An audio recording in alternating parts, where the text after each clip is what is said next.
The Curse of Highway 66.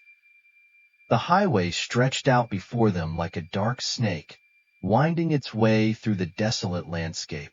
Rachel and Mike had been driving for hours, eager to reach their destination, a secluded cabin in the woods.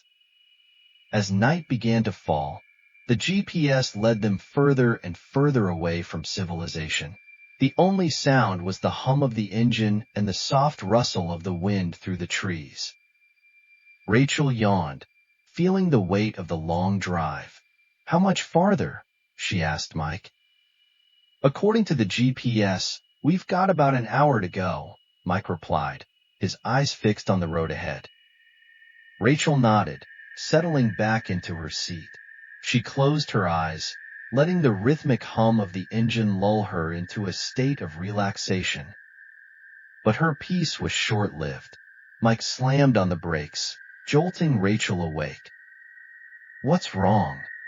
Rachel asked, her heart racing.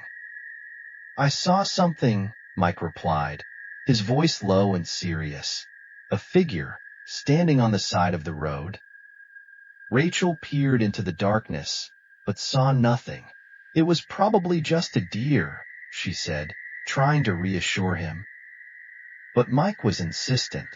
"I know what I saw," he said, "and it was not a deer." As they continued driving, the atmosphere in the car grew increasingly tense. Rachel tried to distract Mike with conversation, but he was too focused on the road ahead. And then they saw it again. A figure, standing on the side of the road, watching them with cold, dead eyes. This time, Rachel saw it too, and she knew that they were in grave danger. The figure began to move towards them, its pace slow and deliberate. Mike floored it, speeding down the highway as fast as he could. But no matter how fast they went, the figure kept pace with them, always staying just out of reach. Rachel was terrified. She knew that they had to get off the highway, and fast. But Mike was frozen in fear, unable to take his eyes off the figure.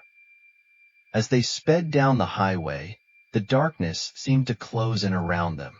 The trees seemed to loom over the car, their branches like skeletal fingers reaching out to snatch them.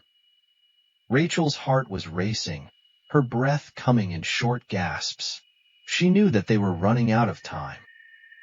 And then, just as suddenly as it had appeared, the figure vanished. Mike slowed the car to a stop, his chest heaving with exertion. Rachel turned to him, her eyes wide with fear. "What was that thing?"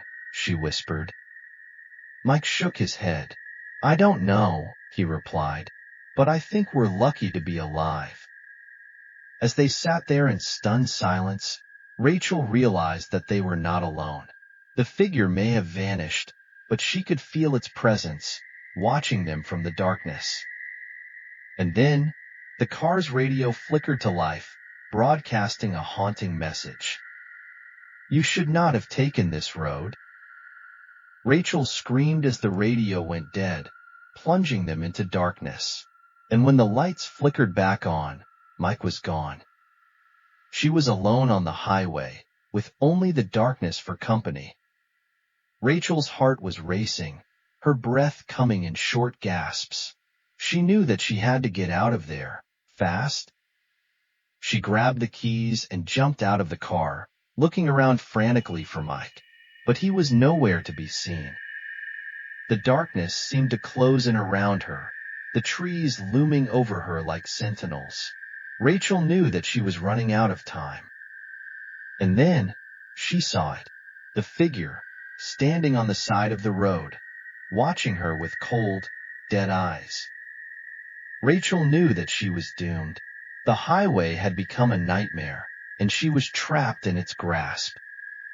She tried to run, but her legs were frozen in fear.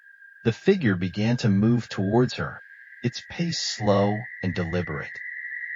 Rachel's screams were drowned out by the sound of her own heartbeat, pounding in her ears like a drum.